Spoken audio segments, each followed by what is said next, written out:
বাংলাদেশে ২০২৪ সালে জুলাই মাসে ছাত্র আন্দোলনে আহত ছাত্ররা এবার ঘেরাও করল মোহাম্মদ ইউনূসের বাসগৃহ।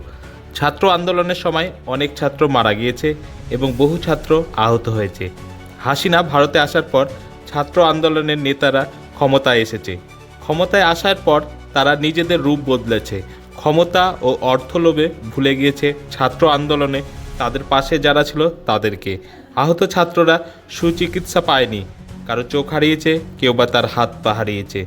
তাদেরকে সুচিকিৎসার আশ্বাস দিয়েছিল ছাত্র আন্দোলনের নেতারা, কিন্তু আশ্বাসের একাংশও কাজ করেনি তারা। সুচিকিৎসার অভাবে কারো পা নষ্ট হয়েছে, কারো হাত। এদিন এই আহত ছাত্ররা সুচিকিৎসার দাবিতে ঘেরাও করে আভ্যন্তরীণ সরকারের বাসভবন এবং সুচিকিৎসা ও বীরের মর্যাদা দাবি করে। এ বিষয়ে আরও জানতে কলকাতা সমাচার চ্যানেলটি লাইক করুন, সাবস্ক্রাইব করুন ও বেল আইকনটি প্রেস করুন।